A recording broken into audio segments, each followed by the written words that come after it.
Toi au mai so u fia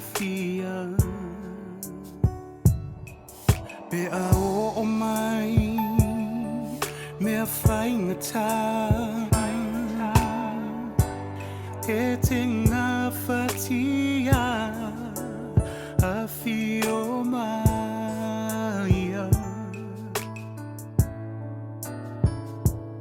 E te malutia ina ita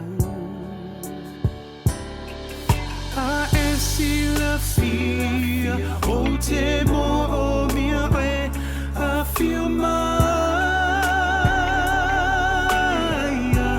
Na o so alofa E solo e se ai nei loi mata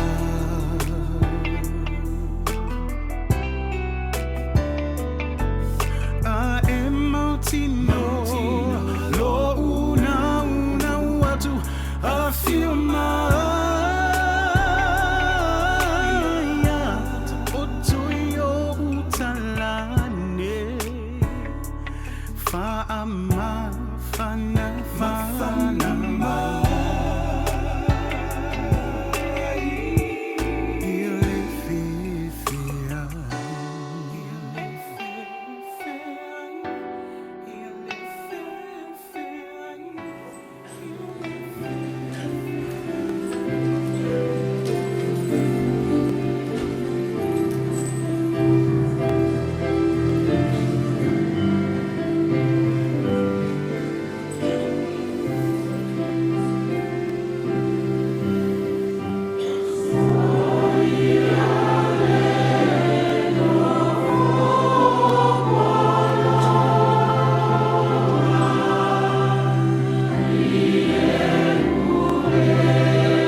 Iutita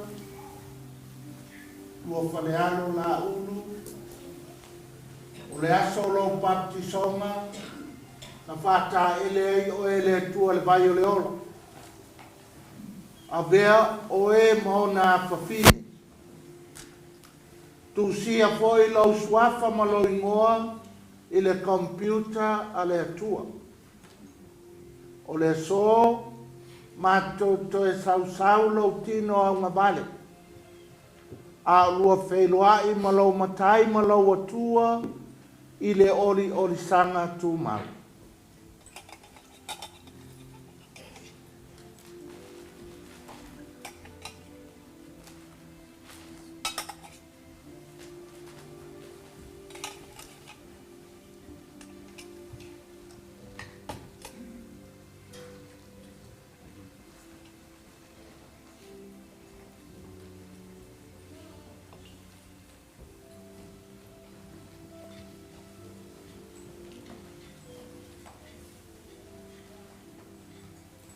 Siaa, Iutita,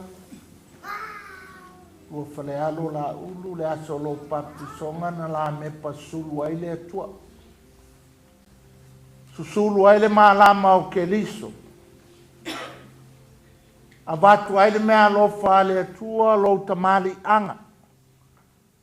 Kiu wha matala o ai a o e savali i le soifuanga whaaltangata. Le nei aso ma le nei vaitaimi ma le nei i tūlā wala me pasulu ai le atua i mālama o le langi. Wa e ori ma fia a wa sau le mālama lama o keliso e a vea ma oe nei tae au se io o le whaavavau. O le mālama lea Iutita te talo lo a inga mai mātou uma e te nofu ai i le lao ai o le silisili esi.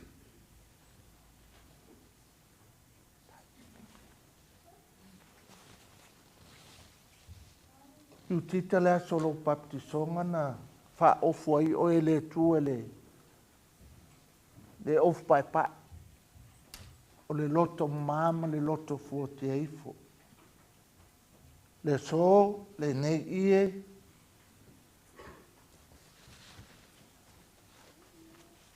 a watu le la eilea, a vea mau la ei, o le malama lama o keliso.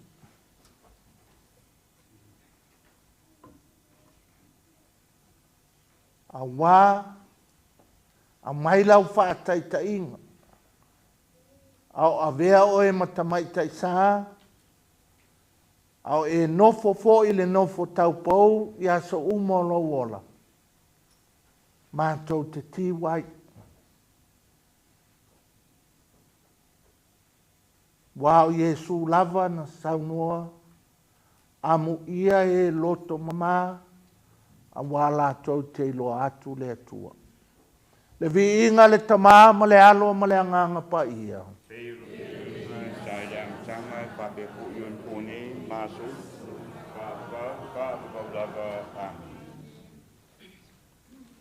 Alala mai lalo fa mole mole.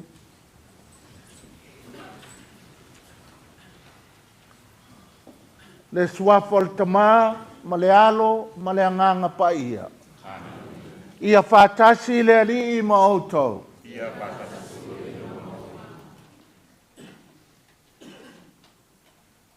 Le pa ia o le a inga o le atua le nei tae au. Tulou, sa mo wa whanga poto e o tau tūlanga whaalupe. Nu o whaatine o tau sala o sa ama whaingama pa ia. Mai le amatanga se i o le ngataanga. E na maftu whai ma le whionga ti a kono. A wā o aso whapene. E whai lava le misa o le maliu. Na ma whasoa ma le whionga ti a kono whai atu. O le si te hanga o Maria le langi, le aso le nei. O aso ne ia so alai sa moa. Ia ngai la iki ke le oko. E aso fa aso sa. Le aso ringei. E pei lava o le aso sa. O whea kulori ki a kongo. La ka whaia le misa mo yukika. Le misa o si ki anga o tino tina pa ia. Le tau pou pa ia le langi. E le aise. A woki fo io ke whaile mako a inga kuse i o le aso si ki anga whaila i o le misa. There's no better day to do the Requiem Mass. And here we are, we do it for Yukika. Ia whaatulou fo i le ainga Iutita. Ainga ngā lua, ainga ngā wha. Le ua pa ule au pongsa. Ai mā lama lava o ngor ngei aso ka ua o le kālenga sauni ngā loko le ekalesia. The Assumption of Mary unto heaven, body and soul. Le la lau tātou whai ai, le fōua mā of papa e ai ma le whiongar ki a kong. Ia o le la e for ki ngā pa ia. What a better day for her to do the Thanksgiving Mass. Ia a whio mai la ia o mai o kou nganga. Let us unite together and pray that our Heavenly Father, we know she's already in heaven. But don't take it wrong that all of us here, when we die, we go to heaven. No, that's the wrong assumption. Not everybody. You have to be a good boy like Sanele and myself, like her, like Iutita. Ma ave longa soifua e ngofo tau pou, e wha tau pou sa. Uma mai le wha tau pou sa, nofo tau pou, ai avea ia ma whai haonga. Leise ngā ruenga e sili lalo la, lo le whai haonga. Why? You share, you give. Ave uma, a wā kupulanga. Yeah, that's her.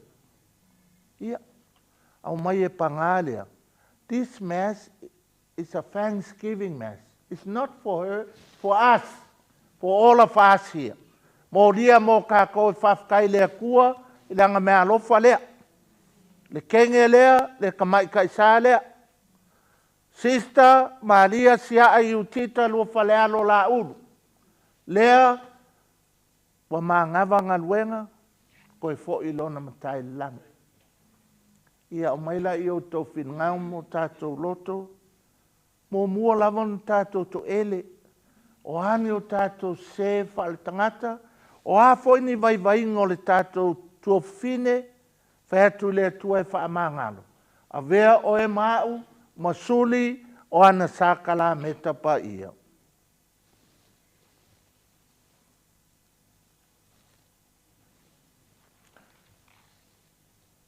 Lord Jesus, you are the Son of God, Amen. Son of Mary.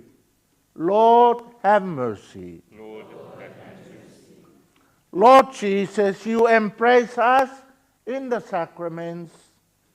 Christ, have mercy. Christ, have mercy. Lord Jesus, you heal the contrite of heart. Lord, have mercy. Lord, have mercy. May Almighty God have mercy on us, forgive us our sins, and bring us to life everlasting. Amen. Glory to God in the highest, And and earth peace to the people on earth. We Christ, praise you, we praise you, we we adore adore you, you, we we glorify you. We give Give you thanks thanks for for your your great grace, glory. Lord God, Heavenly King, O God, God, Almighty Father, Lord Jesus Christ, only the begotten begotten Son of the Father, Lord Lord God, God, Lamb Heavenly of God, God, Son you, of the Father, you to take away the sins of the world, Have mercy on us.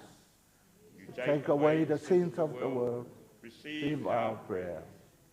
You You are are seated seated at the right hand of Father, Have mercy on us. For you alone are the Holy One. One. You alone are the Lord. You alone are the Most High, Jesus Christ, with the Holy Spirit, in the glory of God the Father. Amen. Ia tātou te talo.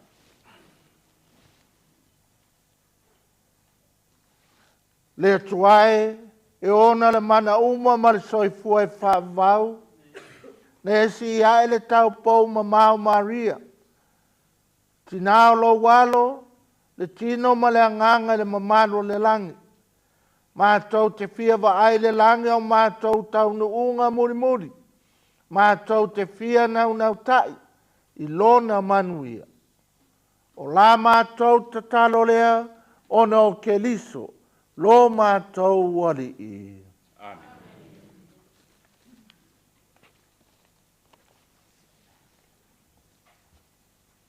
Tātou whai taunga.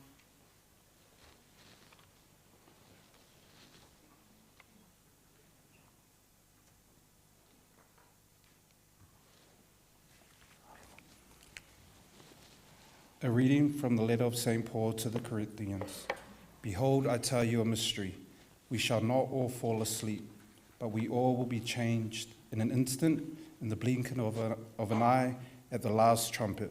For the trumpet will sound, the dead will raise incorruptible, and we shall be changed. For that which is corruptible must clothe itself with incorruptibility, and that which is mortal must clothe itself with immortality. And when this is which corruptible clothes itself with incorruptibility, and this which is mortal clothes itself with immortality, then the word that is written shall come about. Death is swallowed up in victory. Where, O death, is your victory? Where, O death, is your victory? The sting of death is sin, and the power of sin is the law. But thanks be to God, who gives us the victory through our Lord Jesus Christ. Amen. The word of the Lord. Thanks be to God.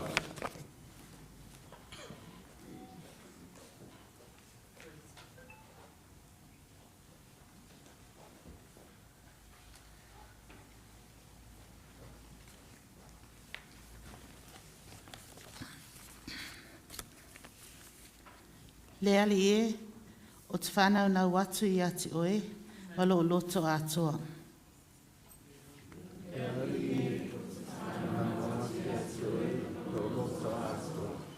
Lea li e, ia e mana tua lo alofa muti muti vale, ma lo wanga le lei, a wata lumai le vavau lava ia.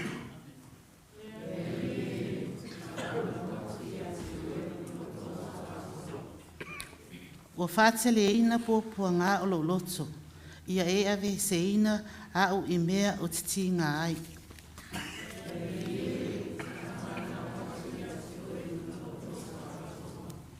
Ia e leo leo ia te au, alawea I mai ia te au. Aua nei o mā, awa o te whaatua tua ia te oe.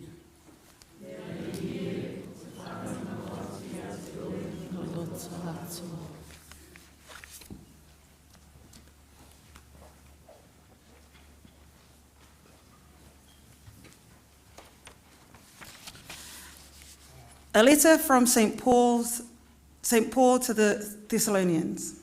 Our brothers, we want you to know the truth about those who have died, so that you will not be sad, as those who have no hope.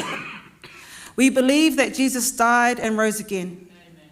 And so we believe that God will take back with Jesus those who have died believing in him. The word of the Lord. Thanks be to God.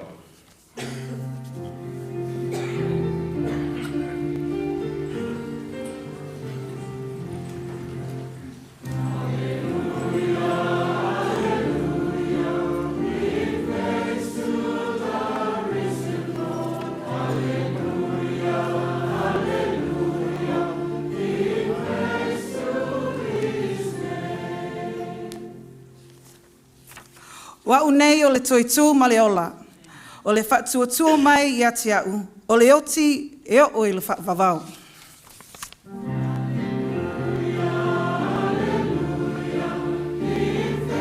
To the risen Lord, hallelujah.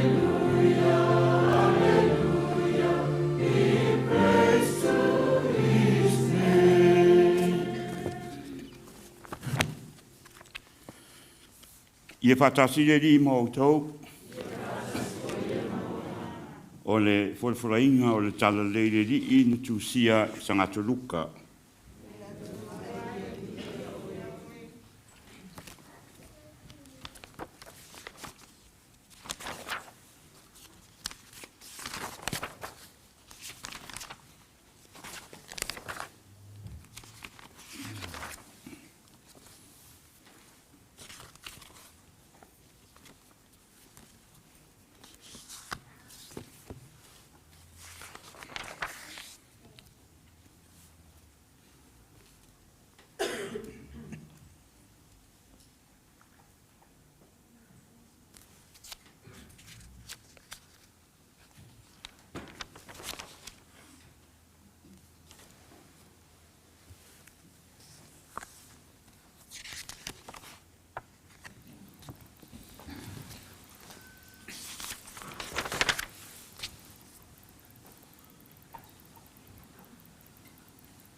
Se sei boca la meso.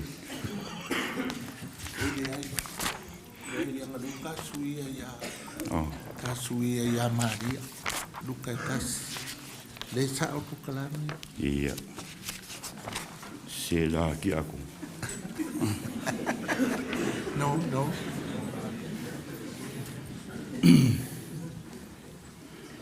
Ona fai mai ele o Maria.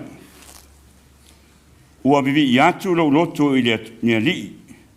Ua oli foi lo nganga i le atua lo ufaola. Awa ua sida mai o ia i lana au na fafine. Ua faa maula loina. Awa e amata mai nei ona faa amu ia mai i atia o tupulanga uma. Awa o le e ona le mana ua faia e ia o mea sisiri mo au e pa ia foi lona suafa. O lona alo foi i e mātatau ia te ia e au tupulanga lavalea. Ua ia faalia le malosi i lona a au ua fata ape ina e ia o e faa maua i manatu o la tau loto. Ua tulei fo e ia o ali ina i o la tau no fo ali i. Ua faa e ina e ia o e faa maua lalo. Ua fanga ina e ia i mea le lei o e sa fia a ai. A o e mau mea ua fua ina atu e ia. Ua soani o ia i lana whanaunga lana au na o Israelu. Ina ua mana tua lo na alofa ia aper amo mana whanau e whaabavau. E pei o na whetalai mai o ia i o tātou tamā. Ua nofo Maria maia pe tolu o masina o na fo ai lea o ia i lona aina. O le tala le lei a le li.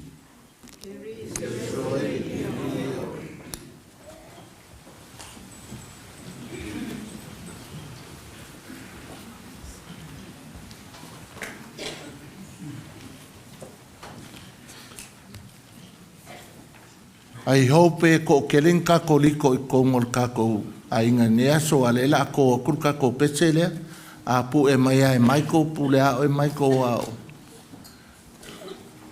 Vivi I lo uloto I le ale.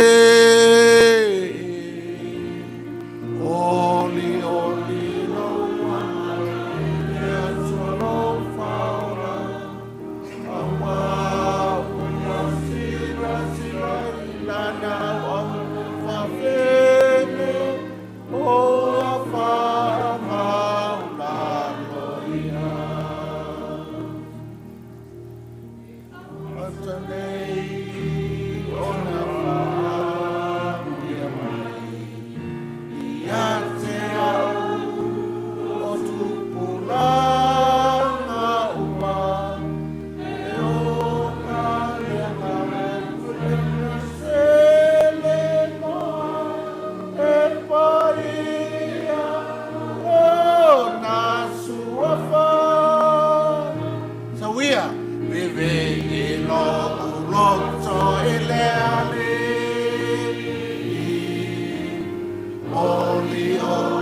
lo wanga i le atua lo faola. Wow, a sela, ana au na whake. O a wha a maula loina. Amen.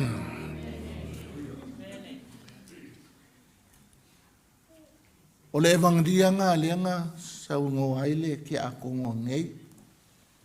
Sorry o le asa o po kalame ang umako e kasui ala vai whaile misa ki ngā paia. O le soifuanga o Yukika. Today we honor her and say thank you God for the gift of this lady. Gift of this religious sister. The gift she gave to her family and all the students she taught. Amen. And everybody she come in contact with.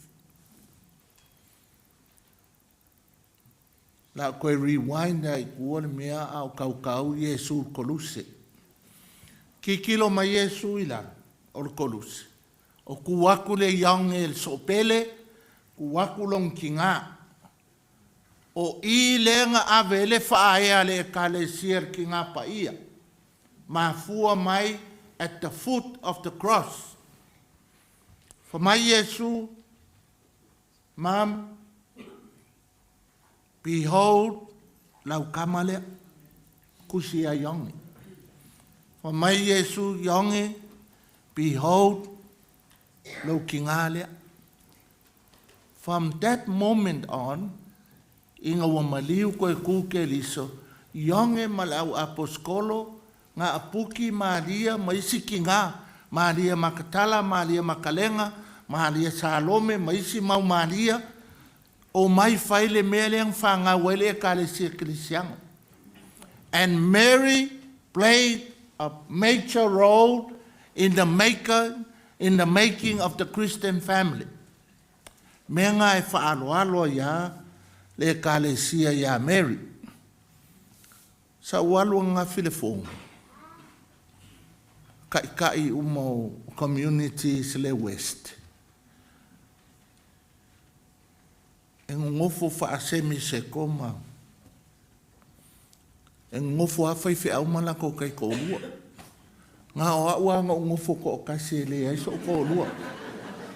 Pe waka feel out of, wa ese aka whaalongo angan ngā kai.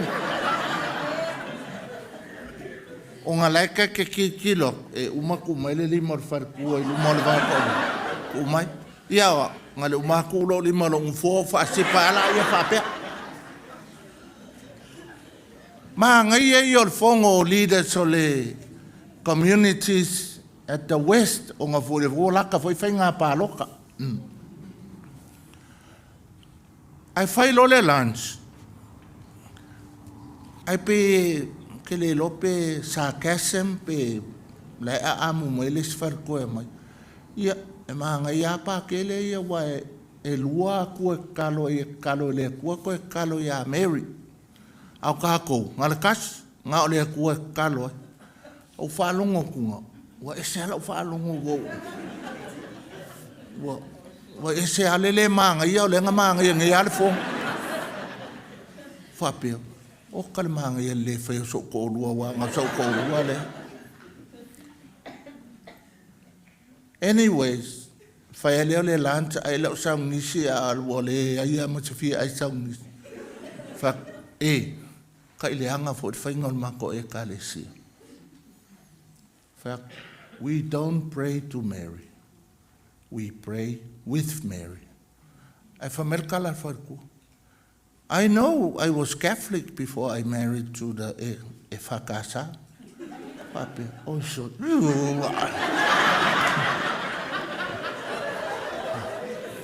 Ia, kūlar wharkuanga, kako ia kako liko i. Wala whainga ula ka ngaka ia kako. O se seo whainga o kako me. Wai o mai ka ngaka le kako liko o le ka ke ifo i lumor whaakusa ma. Pada e ki kilo ngel solof Maria, le lau kango, sorry ya, se olofa Maria utumo e karisia wa yato eleli. Manuia oi fine uma, manuia oi ona o lo walo Yesu. Part 1 ngā stofa ma. O ia o ngā upunga, e lo pakele Moses, o le angelo, kapiliele. So Mary, blessed are you of all women. Why? You know, you are full of grace. Are full of grace o le alime. Wa kua, o kumu karisia, wa yate o elele. Sau Lord kalila le ale kalesia o la kalale fai mo le olo popele I ele o malamalama le solofu malia. Fa mai lo le kalo le kalesia. Malia pa iae tinao le atua. Mea la le ke ka ua I ka ngaka I e ula mea ka. Talo sia I mātou. Elo fa mai Maria pa iae tinao le atua. Fa pa ia mai. Wa ele ai. Nga o le kua mfainga fa pa ia kako. O Mary. O le intercession of Mary. With her prayer. E ave ai kako ia Yesu. Pa wanga o le purpose of Mary. Mary must take us to Jesus. Or otherwise, e oki foi la Maria. Mary primarily role is to take us to Jesus. O fesilia sangele, a mai se fai upe sam apa Iukika. Okale, le manga ia. Sa ngō man ki akong. She's for others, not for herself. Behalf. O le kengi le pakele. E fai a mea mo isi. E ave uma. Ki ngā lai mai. E laku foi lai o ke nais fo mea le homu ngā walu e le homu. O le ana ngā adu le homu wa amakang fa le kongu le pasi e laku foi koe fai ele. Ia vai le manga ia. Pe ngā foi le ki ngā pa ia. E alang kako wole fau kua kalo Maria. Awa e sao isi loku pe avai mai o e kakalo Maria fa pa ia mai au. Fa pa ia lau ka vale fou. Fa pa ia le mako fa se e lau o mga vadi. E se se. Maria must take you to Jesus. Pa wanga le. O le aso foi ngei.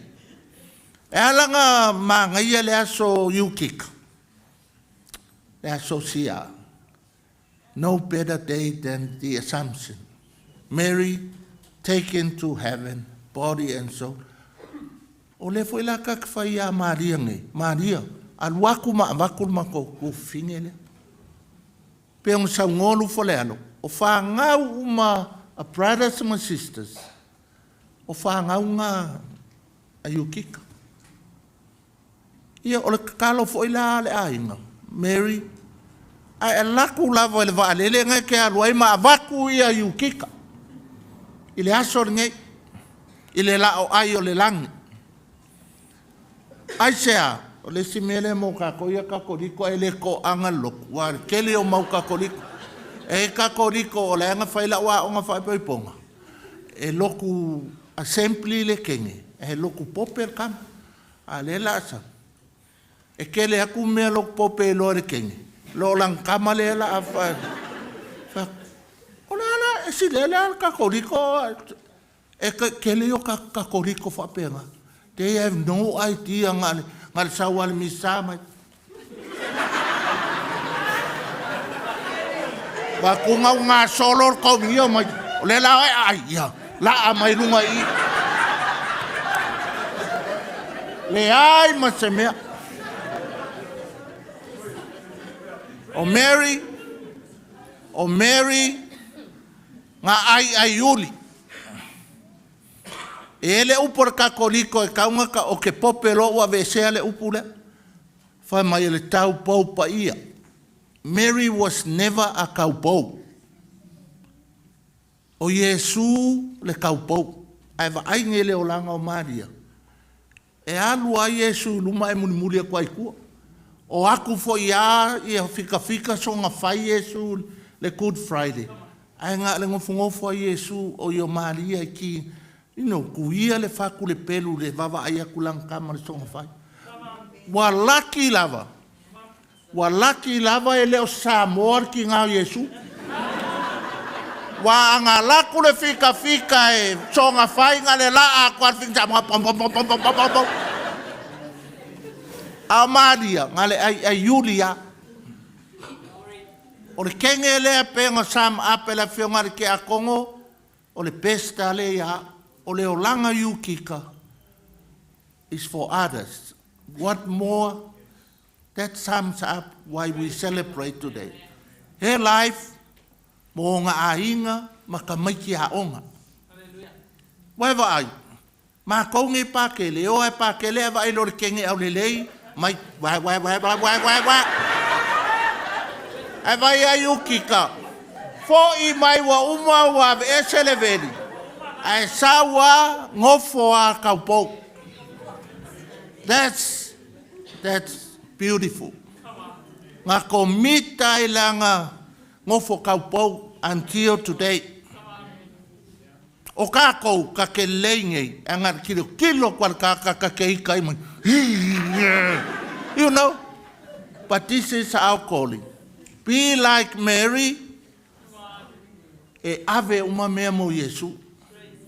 Koso kwa makako, o le aso ngā surfanga ngeer kakoriko, o le whaafakai, vai whalei upo Maria le, vivi lo loto le li, oli lo wanganga, le atua lo whaola, oka le mangaia. Ai le ai askurimi sa Maria, ngā polonga mai a Maria mai le amakanga, se yo o, ngā avelo ngā amaila ngā kamailalo ku mai o ngā ao le kingo mariu o langkama. O le kua whangau ngei Maria I oi. O whewho ni menga whangau I Yesu. E lo sa foko peke le ema whangau I Yesu.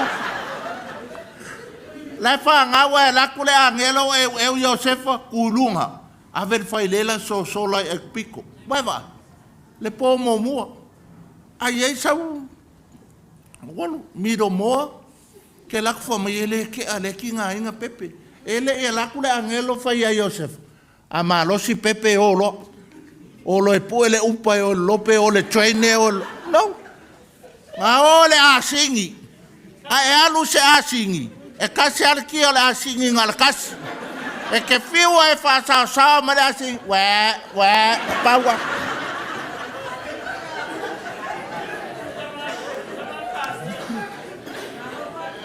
Vai, la fa wola I fo ia Maria o ai fa mai ko e olo ngofo ngasa leka vai. Ai lo ngi ka vale, le sawi ai kupiko ngasa leka, sawalu le nof.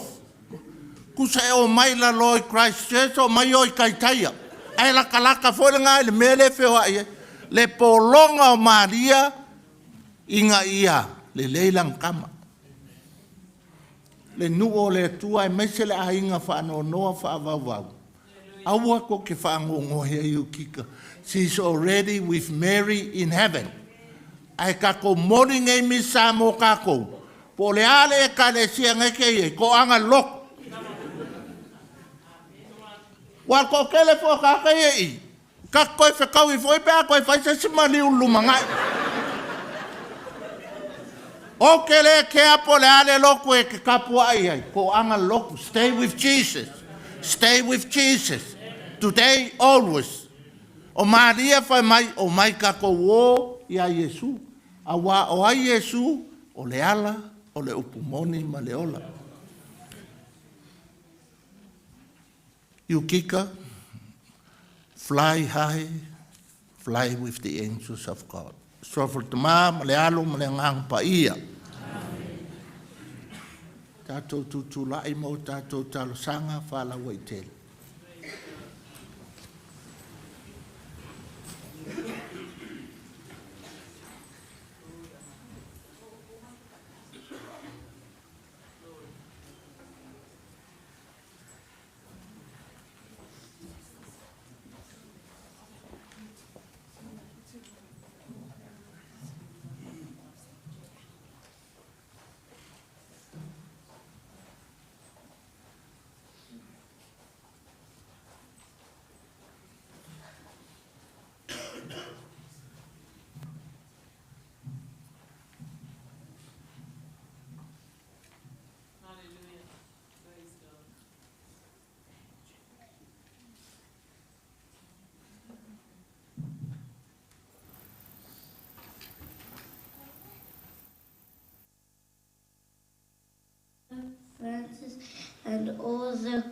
churches, that they continue to spread the good news throughout the world and to the faithless.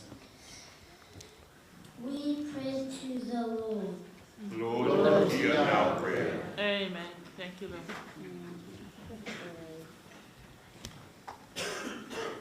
For the leaders of the Lord, that they work together in collaboration towards peace and harmony throughout the world. We pray to the Lord. Lord, hear our prayer. Thank you, Lord. For those suffering from may you comfort them during our time of grief, and may our hearts be at peace, knowing that our sincere soul is now in the house of the Lord. Amen. We pray to the Lord. Lord, hear our prayer.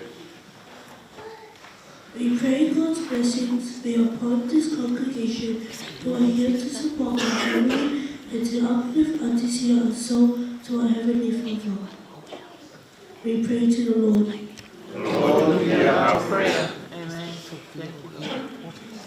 Talo mulea mama o Iutita sia maona ai. Ia mama sele loso mawhanawhana ona ole pala aupa ia ale tu. Ilo mātou tua kawhine, uso, auntie, cousin. Ia maua sona nofuanga tu mau i le lami. Ola mātou alega lea i lea lii.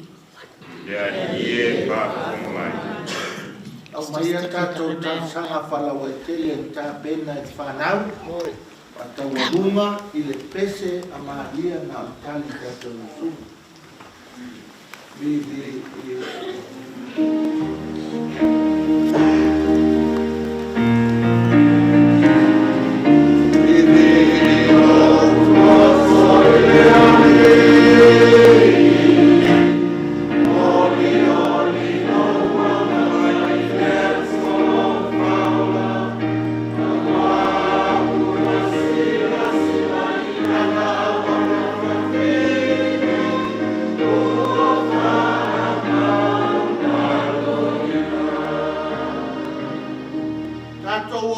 Malava ono keliso lo tātou wariki.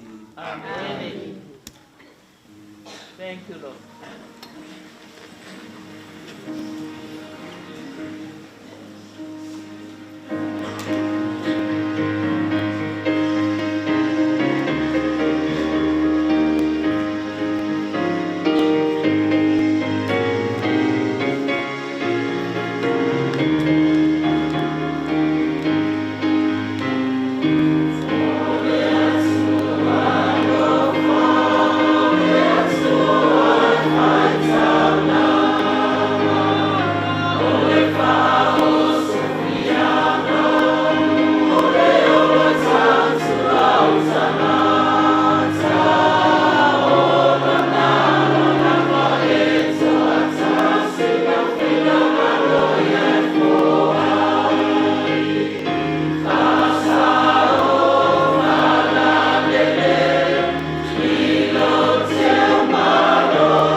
le atua i o tau talo ne ia tali leia la tātou taulanga e le atua le tamae ona le mana uma.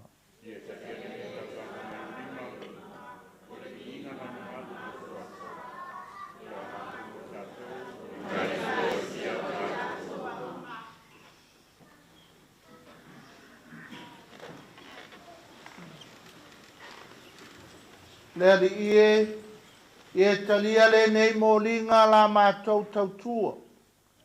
Wana si tia a le tau pou o Maria le mamalo le langi. Ia avea matalo sanga o sosoani mātou te sa ili ia te oe ma le ola i siau alofa. O la mātou talo lea o no ke liso lo mātou wali i.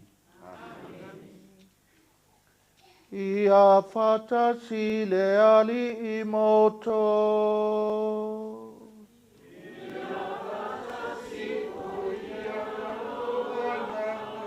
Ina si ai o tau loto.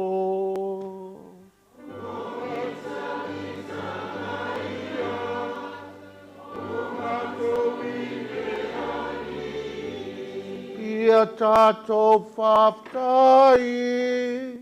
Le alilo tātou atua.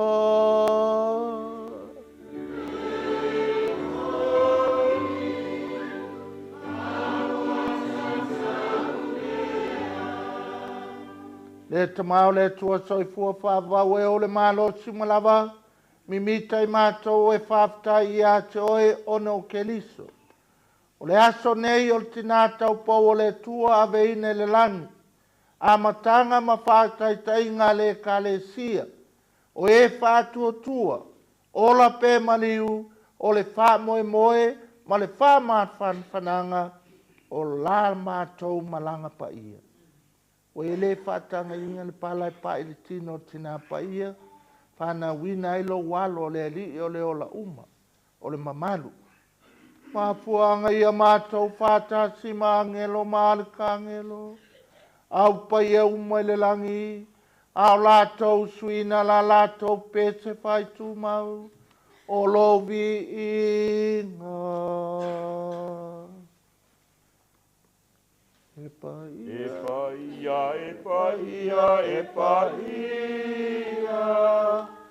le ali le sua, watu mo le langi, malela lo lani, lo mamaru, o le viina, i mea au piso alunga. Ia manuia le afioma, e resua,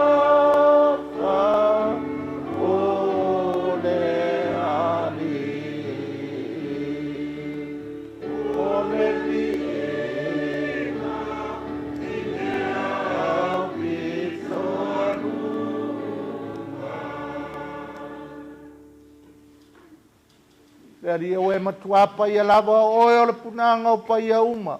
A wina mai lo wanganga e wha pa ia nei me alof.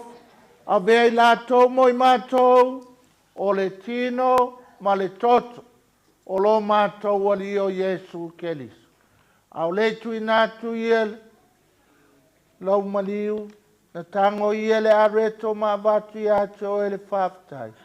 Tofi ia le areto ma batu lo nau soo. Ma le whape atu. I nā tango fia iai o tau ma lava ma ai iai o lo tino le nei e fua i nā atu mo o tau.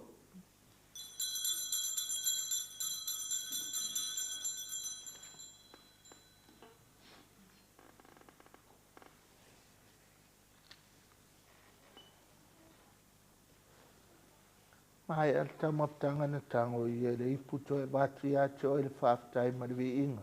Tu atu le ipulo na so o ma le whape atu. I nā whtango fia iai o tau ma lava ma whainu iai o le ipule nei o lau toto. Toto le whenga inga whau ma le whavavau Le a whamalingina mo tau ma tangata uma, mo le whamangaloina o angsala. I o tau whaia le nei sauninga, ma whamanatu i a te au.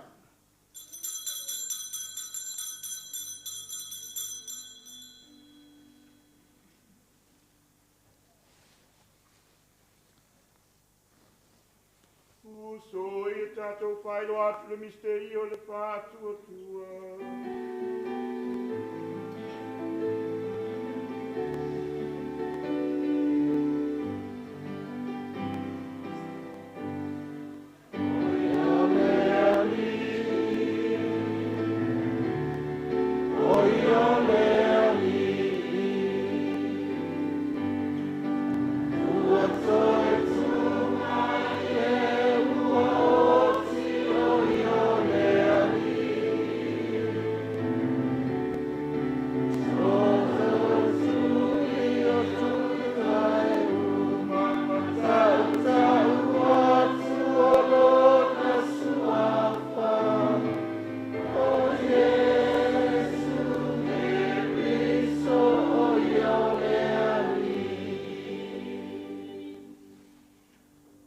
Whamtungolon maliu malon toi tu mātou te mori ato ele tamaele nei a reto le ola, ma le nei po le whaolotanga, mātou te whapta i ato e, wai alo i e mātou e tutu i au luma, ma fitos au ana atu i ato e.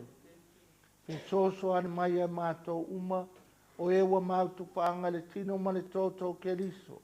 Whātaisia i mātou, i le maftanga e tasi le anganga pa ia le ali i. I e mantua lau e ka le sia le lalangi atoa, e a mātou ole le lofa whātasi. Whala sisi lo mātou ta māpa ia, Steve la mātou e piko pō, lo nu o lau whanau, wau whanga poto nei. I e mantua, Iutita Luafalealo la uru. Lena e walau lia mai le nei o langa. I le baptisonga na oti ia whātasi ma ke liso. Whapea nā foi o na mautofi o ia i lona toi tū. Ia lofa mai a te mātou malawaina ia mātou au ngā mātou te awai whātasi. Le ola e whāwawau ma Maria le tinātau pau o le tua. Whātasi ma apostolo ma le au pai auma. O e na whātino ina lo finangalo i tupulanga uma. Mātou te whiawi ma whāne nei whātasi, mai la tau i la ua whio, e ala atu i la walo o Iesu Keliso. Le tamama mana e, ono ia whātasi ma ia na ia te ia, i le maftanga ma le anganga pa ia. O le vinga male malu ato wai la wafio. I le whāwawau, whāwawau lava.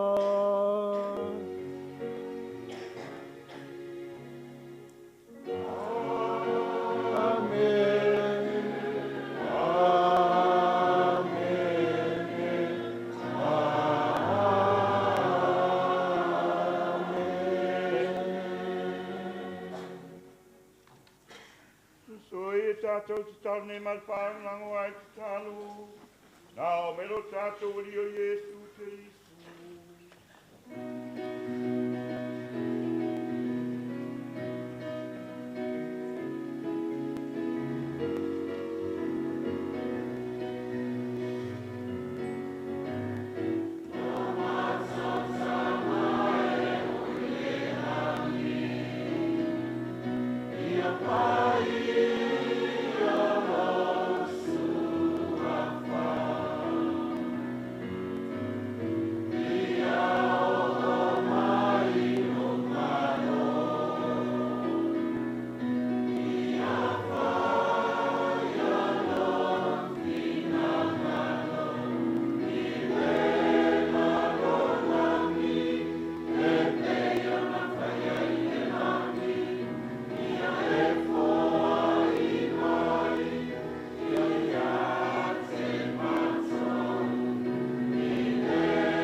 Nave ai mātou mai le anga uma, mai a mātou le file mui o mātou aso.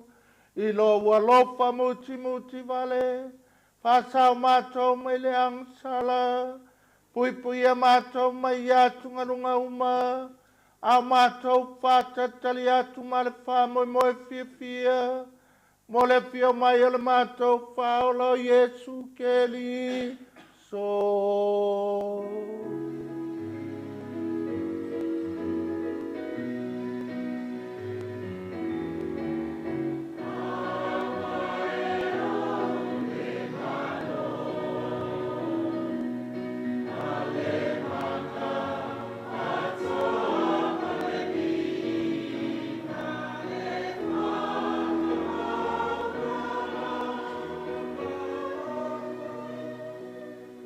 Le ali ia Yesu Keliso ne whai atu lau apostolo, o te tu atu ia te o tau lau file mu, o lau file mu o te whai atu ia te o tau, awane ie sila ia mātou angsala, a le whātu o tuola we kalesia, au mai ia mātou le file mu, ma le tasi o lau malo, lewa e soifuai le whaavavau lava.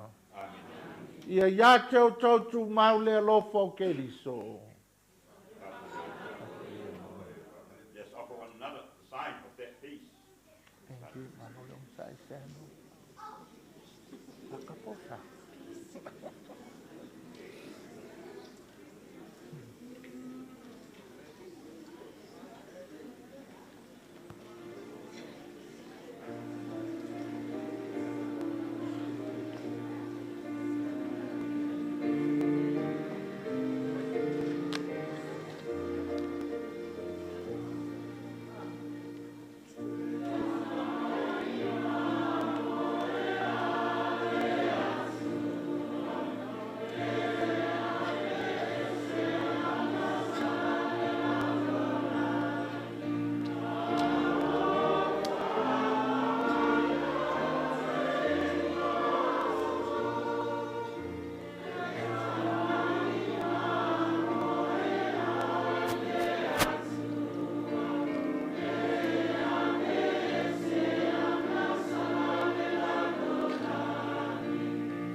Pauta ia Yesu Keliso.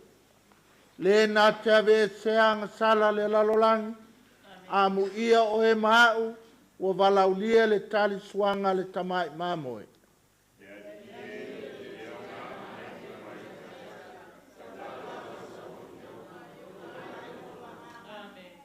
Pea tino mal toto Keliso ma wa umalaiva tātou le ola e whaavavau.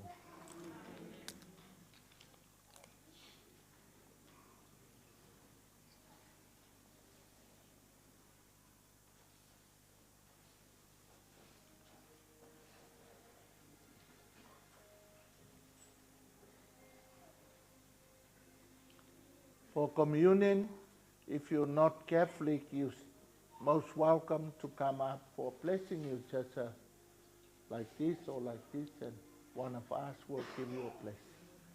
Thank you, thank you.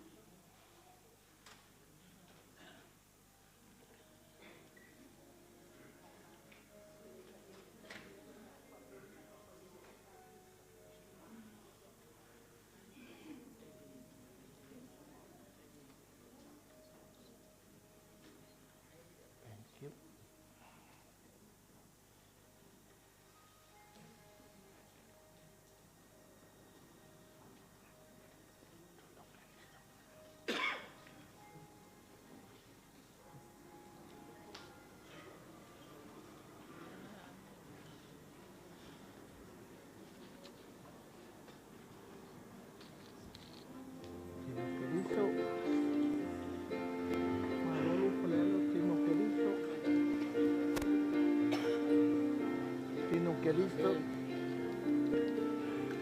Tino Keliso. Tino Keliso. Tino Keliso. Tino Keliso. Oh, oh. Yeah. Oh, yeah. Amen. Huh? Oh.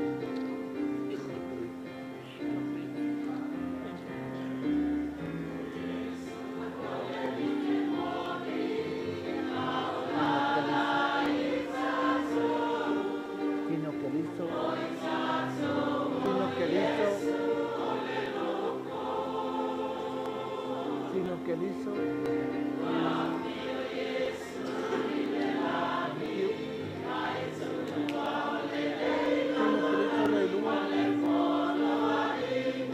Tino Keliso. Tino Keliso. Tino Keliso.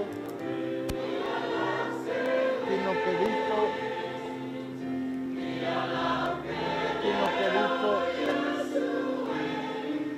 Tino Keliso. Amen. You want Tino Keliso? Tino Keliso.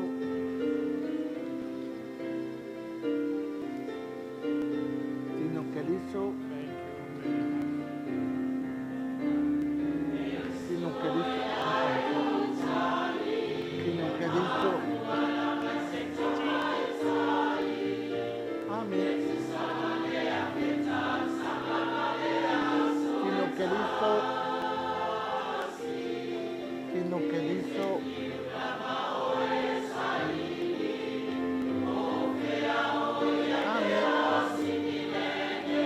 Tino Keliso. Tino Keliso.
Like the water.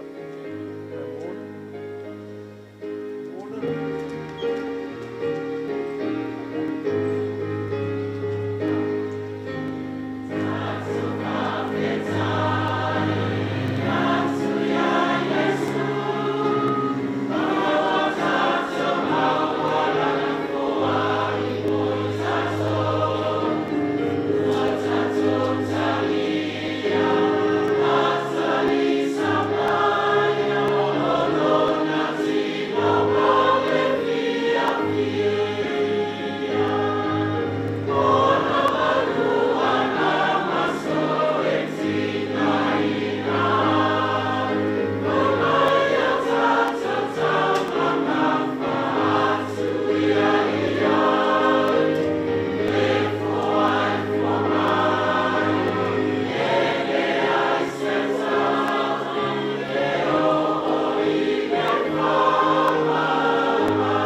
mai pe poisin kan le kiki.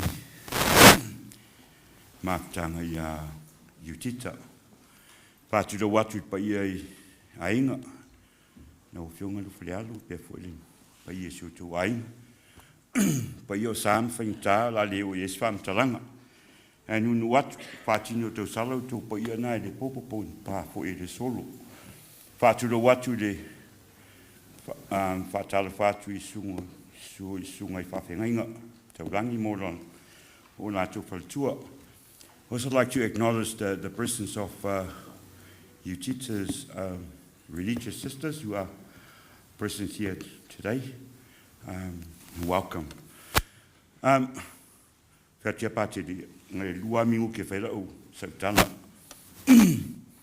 I have known Iutita in mid-80s, te mea whaiaonga o ia I St. Joseph I o tau. Tō te leo nei o nieces, mo nephews. I made a post on Facebook last week, and many of them, ngā o ngā they know her by the name of Miss Laudu. Na wal au mai e tau tō telefo o Australia. E mea ora tō whaanga, ma stalo mo ia. So I have known her for over 30 years, and I know that she also taught at St. Anne's here, but not very long. And as Luafalealo said earlier, most of her teaching was over at Roscommon Road. I also like to acknowledge Marcella. Marcella. On June last year, I had a phone call from Marcella that Iutita has moved to Elmwood Rest Home, and she was sick. So I went to visit that day, and I took Holy Communion for her and anoint her on that day. And it was a privilege to see her. From that day onwards, because I go to Elmwood on every Friday at 11 o'clock to take communion for the sick. Tō walura lātou, there are 8 of them. Tō whituro mātua, tō tasi ia tama matuaro iei po. Kona elea mate nofo who just in a circle. Ia on whailea mātou sauni ngā lotu. Ia whaimora lātou komunio. Fia ala. But the thing is, pēr na whaia pāteri. Some weeks when I go, ele iei Iutita o. And guess what she does and what she did? She attended and to do programs for other elderly, but she was there because she wasn't well. Iutita was all about others. Rona lea soifuanga atua. Nau whalungo fo I aso iei ato tele tamati le te iaonga. E alu le Iutita e whale whaimea onga tamatini. Even to my own nephews. E tangata e ngā lue mo isi tangata. E le to e tau whai loa fo I la ia ngā lue ngā tina nei peo na sango e nisi. Looking at the slideshow last night, that most of the photos was all with children. And that was her life. That was her life. All for the children. So Iutita, pia nsano pātele, sa whalima ma whaasoi tua. Ia lian ma fuelua euna whaongare misane, because this mass o tawalunga leo au ngadwenga. O I fo I e whaelua mai ai mātou umaro whātua tua le sante nei au tua whaitaunga te talo ma whātuatua, lea sa e soifu maona i lo langa atua. Whātai lau whāsoa mai te lo teimi tātou te mafutai i au i eile Elmwood Rest Home. So, yeah. Talo mai mo mātou uma. Talo mai fot mo ngā ruenga. Ia mesi ia nei wahinga e pele ia te oe. Ia mesi whanau uma sa e tausia mai ia o oina. Ia ili ne soi fuanga o tātou iai. Whamanuia le tua ia te oe i lau whai ngāmalang.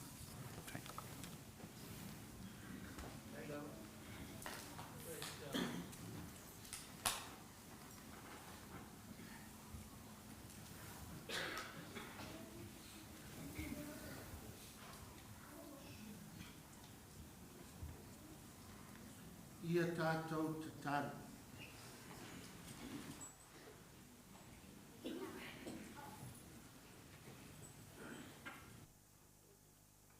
Le riele atua, o lo walo Yesu Keliso na mai ia mātou le sakalameta. O le tino mo lau toto e puipuia mātou le malanga, e anga i lau malo. Ia e alo fangia lo mātou tua fine. Iutita Luafalealo la ulu. Na waile nei tali suanga. Ina ia o atu ia le tali suanga o le ola. Wa saunia e Keliso mo i mātou uma.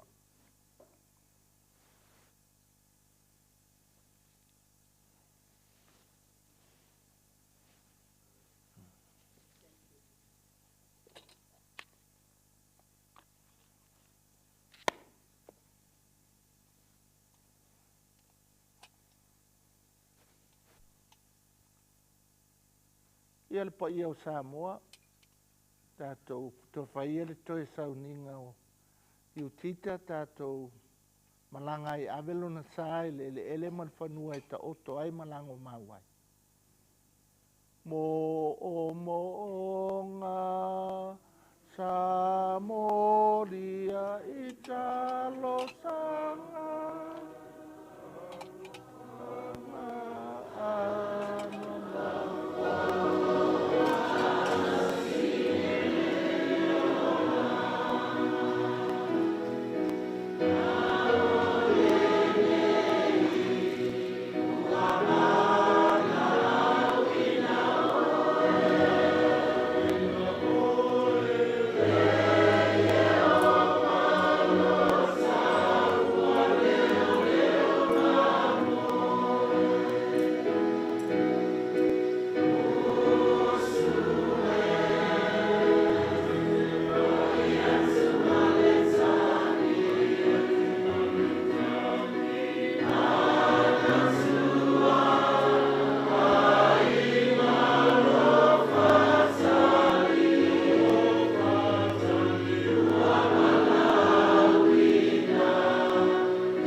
le tua o taunui si uila mātou sauninga, e whaia mo lo mātou tua fine, lo mātou anti, lo mātou o peleina.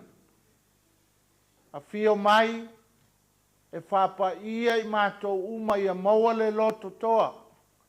Tu watu ai Iutita, te lua mafuta, i le olanga atali o le ola le whaavavau. Au mailo au angelo e watu lo na nganga tau te mio whaatasi le langi. E par u pele kalesia ma le tano o lau whaamanianga i siona a inga. Au mea mai ma wo whaatasi mai. Ia matou ai aiuri. E watu lo Iutita a wā o oe o le alefa ma le o meka o lo matou o la pāle tangata. O le amatanga ma le unga, o laua fio e a fio whaatasi mo i mātou. O le mātou talo lea e ala ia Keliso, lo mātou wali i.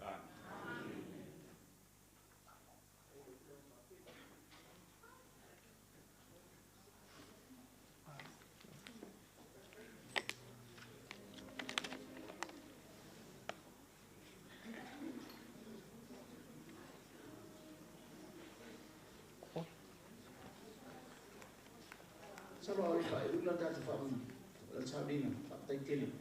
E na leia e fole le motu pa o noa. O ingoia te fa fonga mai Iutita Masia. O sia alo na ingoa na fa ingoa mua I le pa, I fa whanau. O Iutita, I o lona suafa pitema lea Il Katoliko, Judith, lea fa parang Judith, lea ilo tama lea le tino lea I pito lea, peo inua ngai lua le o ingoa na le fa atu fa fonga o Iutita Masia. O Luafalealo mala ulu. Luafalealo longa biological tamana a o la ulu. O le mātou tamana na tau sia mātou le i la ulu. Le silfia bai salo o tau le silfia i a la ulu. Ia o le mātou tamana o la ulu sala au mua. Ia na fas pa mamama si vaenga leo tātou a fia fa tai lava.